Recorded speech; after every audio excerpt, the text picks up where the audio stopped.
कितने लोग दिखाई दे रहे हैं? हमको तो कुछ समझ में नहीं आ रहा है। ये क्लास चल रही है कि मजाक हो रहा है? कुछ बताइए, मजाक हो रहा है क्लास में? क्या हुआ?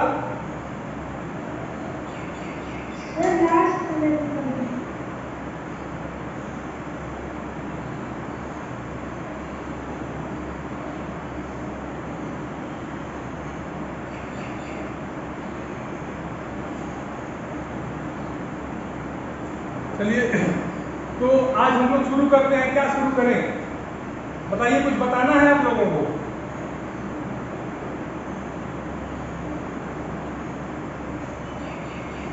सर मुझे कुछ पूछना था। हाँ बिल्कुल बिल्कुल बिल्कुल, पूछिए। सर जो आप सुबह कह रहे थे ना, न्यू क्वेश्चन हमें न्यू पेज से स्टार्ट करना हाँ है। हाँ हाँ। तो सर प्रत्येक क्वेश्चन सर फिर न्यू पेज से स्टार्ट करना नहीं है, भाई, जैसे जो खंड होता है वो न्यू पेज से start नहीं, करना है। जैसे देखो तुम लोग समझ नहीं पाए मैंने क्या कहा था। जैसे मैंने कहा था आपसे कि जैसे मान लीजिए प्रश्न नंबर 1 है, अब उसमें 5 प्रश्न है। जैसे मान लो प्रश्न नंबर 1, आपको स्क्रीन दिख रही है कि नहीं ये बताइए? यस दिख रही है ना? जैसे मान लीजिए प्रश्न नंबर 1 है, ठीक है। अब कह रहा है कि बहुविकल्प, मान लीजिए प्रश्न नंबर 1 आपका बहुविकल्पी प्रश्न है, तो बहुविकल्पी प्रश्न में कम से कम 5 प्रश्न तो होंगे ही। इस तरह से करके या टॉफल लगा करके कम से कम मान लीजिए अंदर तक होंगे, या इस तरह से 5 प्रश्न तो होंगे ही ना। इसी प्रश्न 1 के अंतर्गत ये सब आएंगे ना। बोलिए। तो जब ये आपका पूरा हो जाए, जब आपका प्रश्न नंबर 2 जहां से शुरू होगा वो नए पेज से आपको शुरू करना होगा। या तो मान लीजिए अगर आपका ये पेज है, अगर इसको मोटी मोटा मान लेते हैं, और आपका यही प्रश्न नंबर 1 खत्म हो गया, तो आप यहाँ से प्रश्न नंबर 2 शुरू कर सकते हैं। कम से कम 6 लाइन छोड़ना पड़ेगा आपको, ठीक? तब यहाँ से आप प्रश्न नंबर 2 शुरू कर। हाँ बताइए। जब पेपर में सिर्फ उसमें 6 लाइन छोड़ के सिर्फ नेक्स्ट क्वेश्चन स्टार्ट करना है। एक पहले इतना याद रखो कि हमेशा नया प्रश्न नए पेज से शुरू किया जाता है। एकदम अपने मन में ये बात गांठ लो कि नया प्रश्न नए पेज से, इसमें कोई टिक बट नहीं होता है। हमेशा भी किसी भी परीक्षा में एक प्रश्न जब खत्म हो जाए, जैसे प्रश्न नंबर 1.1, 1.2, 1.3, ये तो किसी प्रश्न नंबर 1 ही से तो भाग होंगे। ये जब खत्म हो जाए तब आप क्वेश्चन नंबर 2 शुरू करना है, ठीक? हाँ लिखना है तो 5 पेज हाँ, वो 5 पेज ही होता है। हमने आपकी सुविधा की जरूरी नहीं है कि आप वही खरीदे। अगर आपको मिल जाती है तो आपका पेपर अच्छा हो जाएगा, और कोई बात नहीं, ठीक?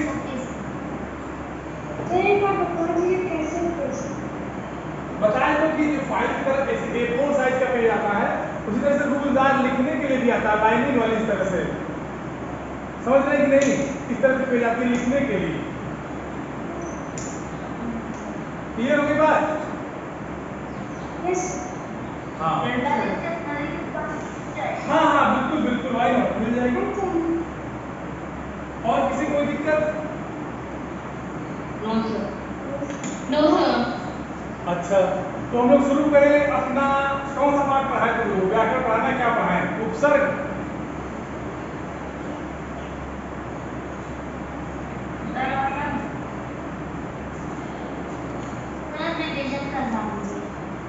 रिवीजन क्या करना है बताइए?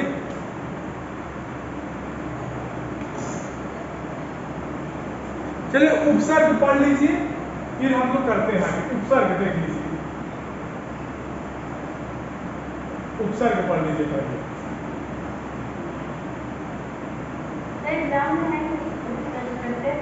उपसर्ग नहीं आएगा तो नहीं, लेकिन पढ़ लो उपसर्ग। ये हमने आपको क्लास 7 में भी पढ़ाया था, आपको याद है? देखिए मैंने आपको बताया था कि वैसे तो जितने भी हिंदी भाषा में शब्द हैं वो अपने मूल रूप में प्रयोग किए जाते हैं, लेकिन कभी कभी होता क्या है बच्चा कि उसी शब्द के आगे कुछ वर्ण जोड़ दिए जाते हैं जिससे उनका अर्थ बदल जाता है, ठीक? जैसे वर्णों के मेल को शब्द कहते हैं, ये तो पता है सबको। जैसे मान लीजिए हम एक शब्द ले लें जय।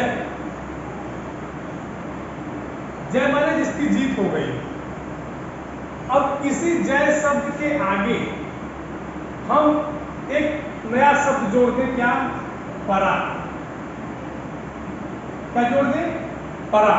तो देखिए इस जय का अर्थ बदल जाएगा, ये हो जाएगा पराजय। क्या बनेगा? पराजय। पराजय माने होता है हार। ठीक। या दूसरा शब्द हम लेते हैं हार। हार का मतलब होता है फूलों की माला। हार का मतलब होता है फूलों की माला। अब इसी हार शब्द के आगे हम जोड़ दें प्रहार, मतलब क्या हो गया? किसी को मारना। तो देखिए ये हार का अर्थ बदल गया कि नहीं बदल गया प्र लगाने से? Yes sir. बोलिए। जैसे ये जय शब्द का परा लगा देने से पराजय हो गया और जय शब्द का अर्थ बदल गया। हार में प्र लगा देने से हार शब्द का अर्थ बदल गया, प्रहार हो गया। चीजें क्लियर एकदम बिल्कुल? Yes sir. किसी को कोई दिक्कत? अच्छा एक चीज और बताइए, ये जो हमने उपसर्ग ये शब्द लगाया है, ये हमने लगाया कहाँ है? इस शब्द के आगे कि पीछे? शब्द के आगे हाँ, उपमान्य होता है समीप। उपमान्य क्या होता है मैंने आपको बताया था पिछली क्लास में। उपमान्य क्या होता है? समीप, नजदीक। तो इसी शब्द के नजदीक में लगेगा, पहले लगेगा, तो वही को उसी को उपसर्ग कहते हैं। कोई दिक्कत यहाँ तक? No sir. उपसर्ग समझ में आया? Yes sir. जैसे हम लिखे पुत्र। पुत्र माने होता है लड़का, पता है ना? Yes sir. और इसके आगे हम जोड़ देते हैं कु। क्या हो जाएगा? कुपुत्र। कुपुत्र माने दुष्ट लड़का या खराब लड़का। बोलिए। Yes sir. किसी को कोई दिक्कत? No sir. हाँ, देखिए आप समझते चलेंगे बेटा चीजों को ना, तो चीजें आपको अपने आप आती जाएगी, आपको परेशान होने की जरूरत नहीं है। तो देखिए हमने आपको 3 शब्द बताए। पहला क्या बताया? जय। दूसरा बताया हार। और तीसरा क्या बताया? पुत्र। इन तीनों के आगे हमने क्या जोड़ा? यहाँ हमने जोड़ा था परा। क्या जोड़ा था? परा। हाँ, परा। यहाँ हमने जोड़ा था परा। यहाँ हमने क्या जोड़ा? प्र। यहाँ जोड़ा कु। देखिए ये हमने जो भी जोड़ने का काम किया है वर्णों को, ये शब्दों के पहले ही जोड़ा है, बाद में नहीं जोड़ा है। तो इसका मतलब है कि ऐसे शब्दांश जो किसी शब्द के पहले जुड़ करके इनके अर्थ को बदल दे। देखिए पराजय का अलग अर्थ होता है, जय का अलग अर्थ होता है, हार का अलग होता है, प्रहार का अलग होता है। बोलिए। पुत्र का अलग अर्थ होता है और कुपुत्र का अलग अर्थ होता है। ठीक? Yes sir. तो अगर हम यहीं से परिभाषा बनाना चाहें तो बनाएंगे कि ऐसे शब्दांश जो किसी शब्द के पहले जुड़कर उस शब्द के अर्थ को बदल दे, उन्हें उपसर्ग कहते हैं। बोलिए। Yes sir. तो परिभाषा लिख लीजिए। वे शब्दांश, परिभाषा लिखिए, वे शब्दांश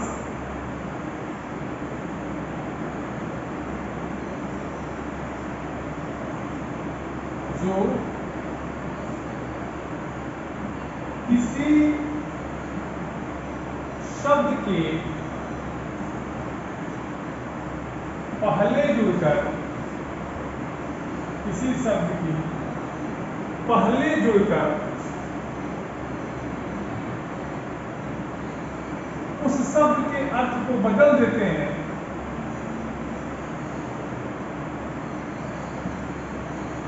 शब्द के अर्थ को बदल देते हैं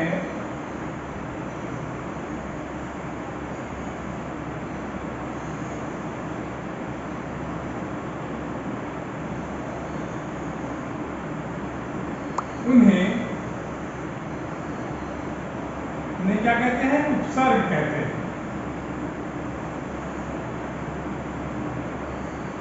उन्हें उपसर्ग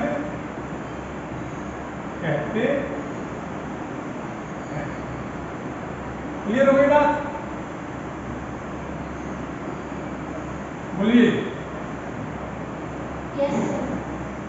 यस सर। ये नोट कर लीजिए, नोट कर लीजिए इसको।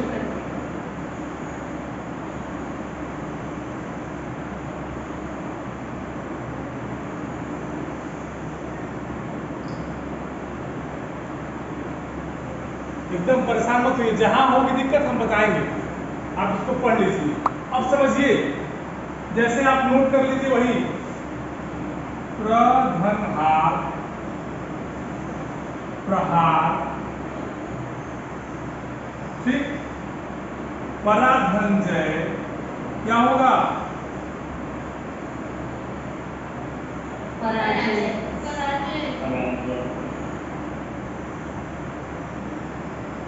ठीक। अब समझिए, कहते हैं कि वे शब्दांश जो किसी शब्द से पहले जुड़कर उस शब्द कहने का मतलब है जिस शब्द के पहले जुड़ते हैं उसी शब्द के। भाई अब देखिए, हार के पहले लगा है तो हार का ना अर्थ बदल रहा है कि प्र का अर्थ बदल रहा है, ये बताइए।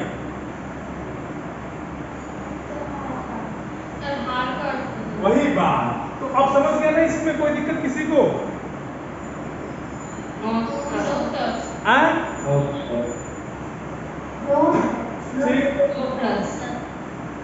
मिटा दे इसको। कोई दिक्कत किसी को यहाँ तक? Yes sir. No sir. No sir.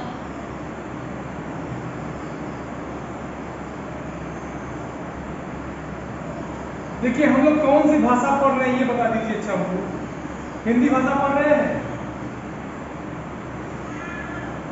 Yes sir. तो लिखिए, हिंदी भाषा में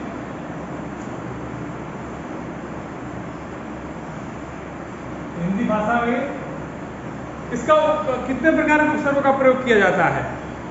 5 प्रकार के उपसर्गों का प्रयोग किया जाता है। कितने प्रकार के? 5 प्रकार उपसर्गों का प्रयोग किया जाता है।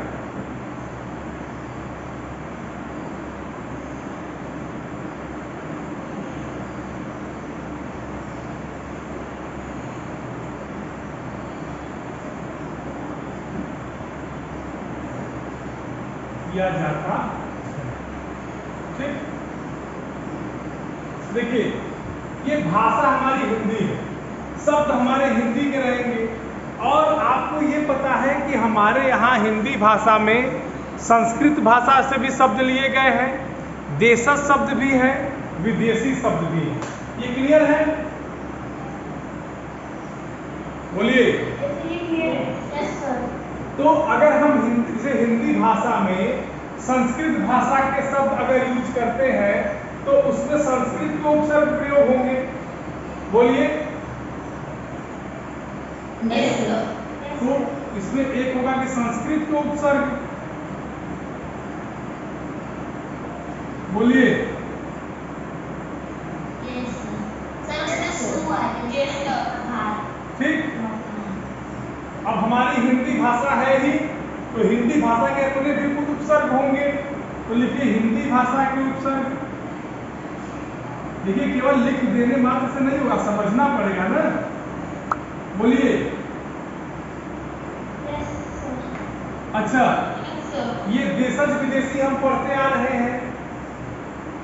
अगर अंग्रेजी भाषा के शब्द हमारे यहाँ प्रयोग किए गए हैं या उर्दू भाषा के शब्द हमारी हिंदी भाषा में लिए गए हैं, तो अरबी फारसी याद है कि भूल गए? यस सर, याद है। हाँ, अरबी फारसी के उपसर्ग। अच्छा, तुम लोग को हिंदी पढ़ाते तो समझ में आता है कि नहीं? हैं? तो समझ में आता है। समझ में आता है कि अच्छे से आता है? हैं?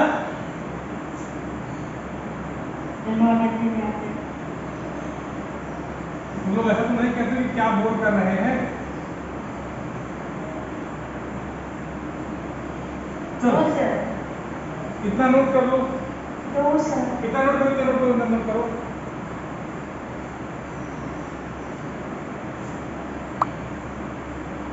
नोट करिए। हो गया सबका? Yes sir. वाह यस सर। वाह मेरे प्यारे Yes, प्यारे sir. बच्चों, मिटा दें? Yes sir. यस अच्छा, वेरी गुड। Yes sir. अब मिटा दे रहे हैं। अब हम आते हैं अपने अगले टॉपिक पे, अगले पॉइंट पे, जिस पॉइंट का हमारा नाम क्या है। हाँ, अब इसमें कुछ है नहीं, ये मैंने आपको समझा दिया, आप चीजें नोट कर चुके। अब देखिए, संस्कृत के उपसर्गों से शुरुआत करते हैं, क्योंकि सबसे पहले हमने वही लिखा था ना। ये देखिए, आपको चीजें याद भी करनी पड़ेंगी। क्या करनी पड़ेगी? हाँ, याद करनी पड़ेगी। ठीक है, ऐसे काम नहीं चलेगा। समझ रहे हो कि नहीं? बोलो। लो, सब लोग गायब हो गए क्या? Yes, sir. वीडियो बंद। वीडियो बंद। वाह भाई वाह।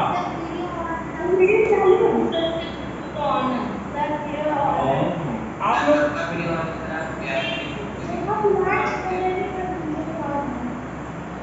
लास्ट गैलरी कर दिए। लो या, हाँ, कितना अच्छा लग रहा है। नेटवर्क थोड़ा सा इशू है क्या आज? आनंद द्विवेदी, आनंद द्विवेदी, बेटा बेटा नाना, कौन है जी? कौन है? कौन गवैया बन रहा है, जरा हमको बताओ तो।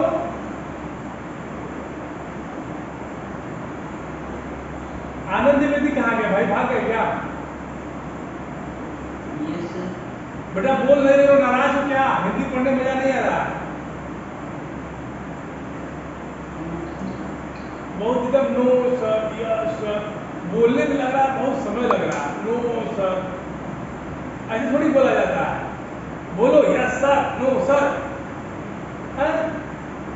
एकदम नो सर से बोलने में तो 3 दिन लग जाएगा। घर में मुझे खाना खाओगे? नो नहीं खाएंगे। अब लो, अब पता लगा निकाल के रखा, 3 दिन को बोलने में लग गया। क्यों ओम सिंह, क्यों मुस्कुरा रहे हो? समझ में आ रहा है कि नहीं? यस सर, आ रहा है। अच्छा अच्छा, तो बताओ उपसर्ग की परिभाषा जरा हमको बताओ, तो हम समझे कि तुमको आ रहा है। Yes sir. वो शब्द, हाँ, वो शब्द कि दूसरे शब्द के आगे लगकर उनका बदल देने उपसर्ग कहते हैं। हाँ, अरे वाह भाई वाह। जैसे जैसे सर, हाँ बोलो। मार के आगे अगर पूरा लगा दे तो प्रहार हो जाएगा। हाँ, वेरी गुड। पूनम, पूनम, अच्छा, हमको जरा उपसर्ग के 2 उदाहरण बताओ तो, समझे, समझाते हुए।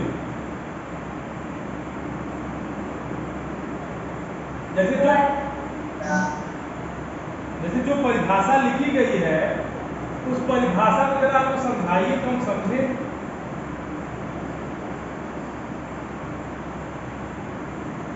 हम आपकी बात सुन रहे हैं और मुझे लग रहा है आप भी सुन पा रहे हैं हमको। सर, बहुत एग्जाम्पल है, 1000 एग्जाम्पल है। हाँ हाँ, बताओ। हाँ हाँ, बोलिए। दिव्या दिव्या दिव्या दिव्या बोलिए। Yes sir. दिव्या आप बोलिए भाई। हाँ, सर समझाना है आपको। हाँ हमको समझाना है, हम समझेंगे। तुम समझाओ, हम समझेंगे।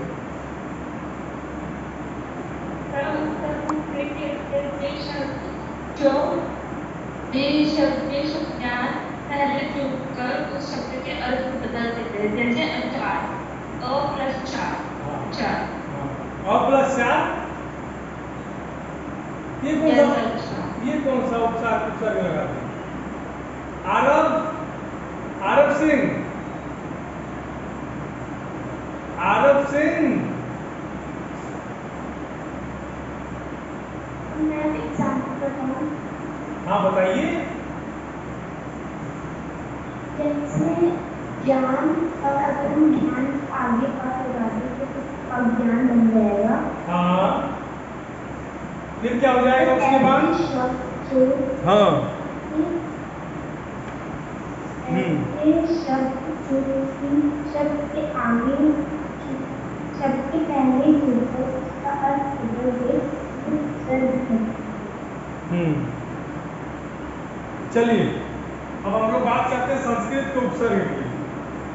आपकी किताब में बेटा, आप जब किताब देखोगे तो संस्कृत के उपसर्गों की बात की गई। जैसे मान लीजिए एक संस्कृत का उपसर्ग है औ। औ का अर्थ होता है, इसका अर्थ होता है बुरा या हीन, बुरा या हीन। अगर आप इसी औ उपसर्ग को गुण नामक शब्द में लगाइए तो बनेगा अवगुण। याद है? अवगुण, अवगुण का मतलब, अवगुण का मतलब होता है जो गुण से हीन हो, जो गुण से क्या हो? हीन हो।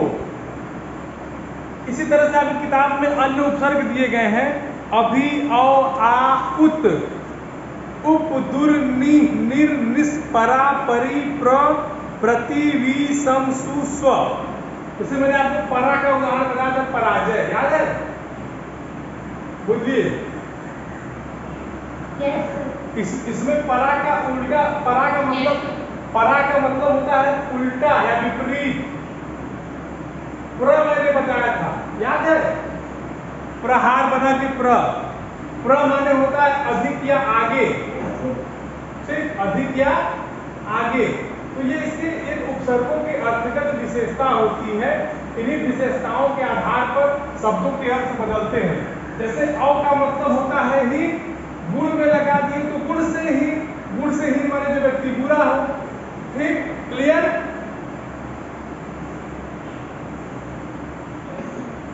अभी नहीं समझे? अभी और समझाते हैं, तो घबराओ मत। जैसे मान लीजिए शब्द है गति, गति में आप लगाइए प्र उपसर्ग। क्या लगाएंगे? प्र उपसर्ग। आपका बनेगा प्रगति। प्रगति माने गति से आगे, जो विकास जिसका तेजी से हो, प्रगति, तरक्की। इसका अर्थ क्या होता है? तरक्की। याद है कि नहीं?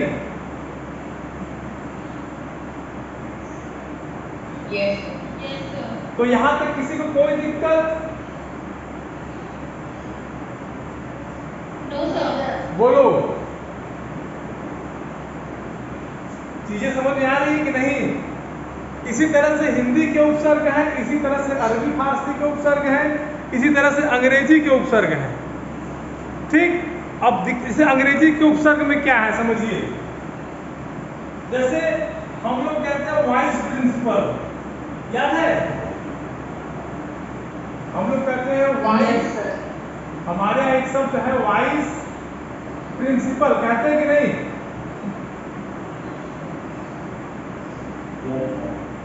यही तो होता है। ये वाइस शब्द कहाँ का आया है? अंग्रेजी का शब्द है। कहाँ का है? अंग्रेजी का। हाँ, ठीक। तो ये अंग्रेजी के उपसर्ग हैं। क्या है? अंग्रेजी के उपसर्ग हैं। जैसे हम लोग कहते हैं डिप्टी, कलेक्टर होता है ना, कलेक्टर, कलेक्टर के आगे हम लिखते हैं डिप्टी कलेक्टर। डिप्टी माने सब भी वैसे अंग्रेजी का एक उपसर्ग है। सब रजिस्ट्रार, सब इंस्पेक्टर, ये सब अंग्रेजी की क्या है? उपसर्ग है। तो चूंकि हमने आपको इस चीज को क्लास 7 में ही अच्छे से पढ़ा दिया है, तो मुझे लगा कि आपको उपसर्ग और प्रत्यय में कोई दिक्कत आनी चाहिए अकॉर्डिंग टू मी, बोलिए।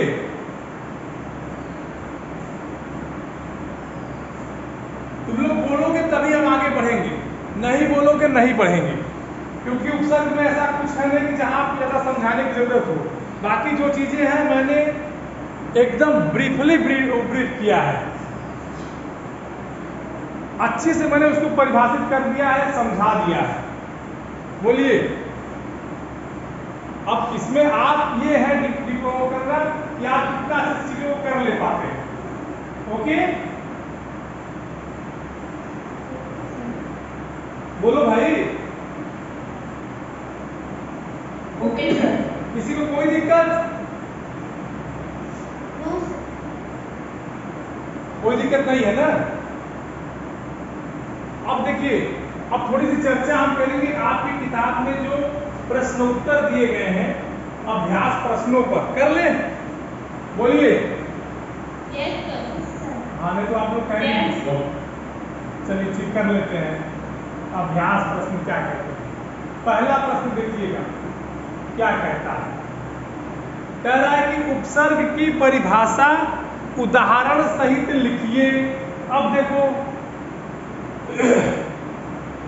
मुझे लगता है कि सुमित चंद्र प्रधान, सुमित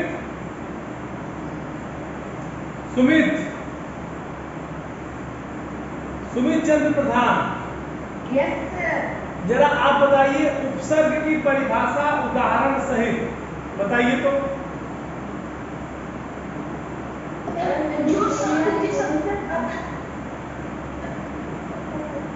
जो शब्द क्या करते हैं किसी शब्द के,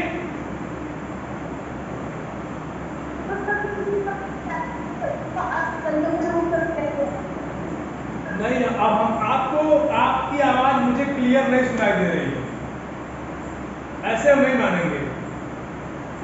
थोड़ा आराम से बोलिए, भागिए मत, कहीं जाना नहीं है। बोलिए। जो शब्द में पहले का अर्थ उपसर्ग कहते हैं। हाँ, वेरी गुड। जो शब्द किसी शब्द, जो शब्द मत कहिए, वे शब्दांश कहिए, क्योंकि शब्दों का एक भाग होता है उपसर्ग, तो शब्दांश शब्द ज्यादा उपयोगी होगा। अब फिर से बोलिए कि वे शब्दांश जो किसी शब्द के पहले जुड़कर उसके अर्थ को बदलते उसे उपसर्ग कहते हैं। सुमित, अब आप फिर से बोलिए।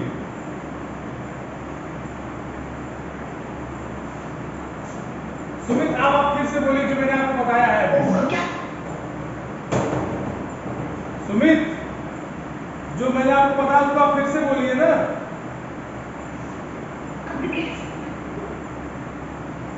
अभी आप थोड़ा सा माइक को अपने पास ले जाइए, आवाज क्लियर आ जाएगी।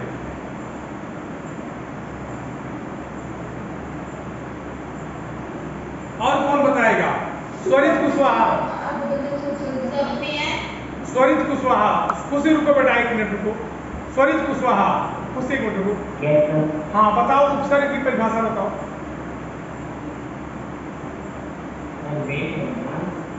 हाँ, वे शब्दांश जो शब्द के आगे लगकर उनका और उनके अर्थ में परिवर्तन लाए उसे उपसर्ग कहते हैं। जैसे अगर हम जय में परा लगाएंगे तो पराते हैं। हाँ, अब बताओ खुशी, खुशी अब आप बताइए। खुशी, चलो खुशी अब आप बताइए।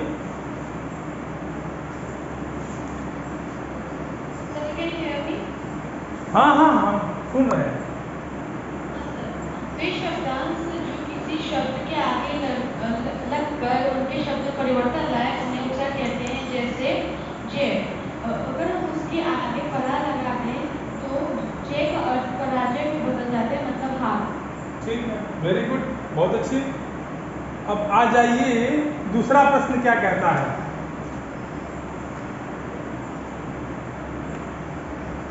दूसरा प्रश्न आपका कह रहा है, कहा गया भाई, कि उपसर्ग के भेद लिखकर दो दो उदाहरण दीजिए। बहुत आसान प्रश्न, बहुत ही आसान प्रश्न है। उपसर्ग के भेद लिखकर दो दो उदाहरण दे दीजिए। उपसर्ग के भेद कितने हैं? संस्कृत के उपसर्ग, अंग्रेजी के उपसर्ग, अरबी फारसी के उपसर्ग, हिंदी के उपसर्ग। और संस्कृत के अव्यय। कुछ नहीं करना है। संस्कृत के उपसर्ग लिखिए पराजय, प्रहार, प्रकृति। हिंदी के उपसर्ग अपराध, जो भी लिखना है लिखिए। अंग्रेजी के उपसर्ग सब रजिस्ट्रार, प्रिंसिपल। सर आज मैंने अपना क्लास बताइए, अपने को पता है उसके बाद मेरा पता है बोले उनको बोलेगा कि खड़ा हो सकते हैं आप पूरा बताओ क्या करेंगे। आज क्योंकि संस्कृत आप संस्कृत नहीं पढ़ाए उसे तो पूछिएगा, उसे धीरे ग्रुप सुनाओ जरा, उसे समझ जाएगा।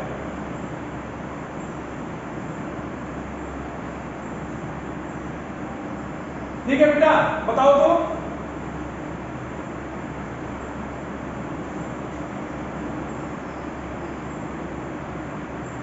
बेटा बोलिए। हाँ मूल शब्द में हमको क्या अर्थ है? हाँ मूल शब्द है तो हमें अर्थ मैं जो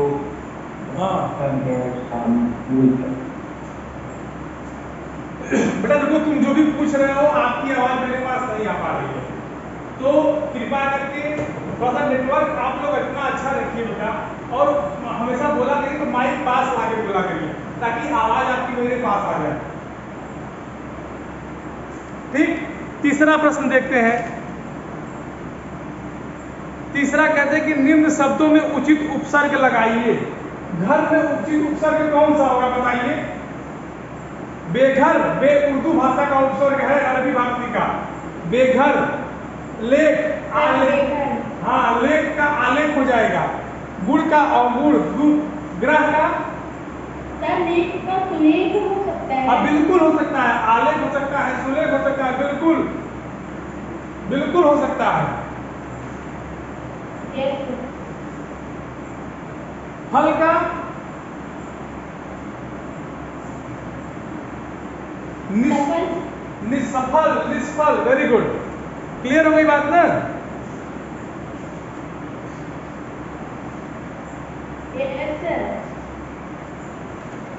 चलिए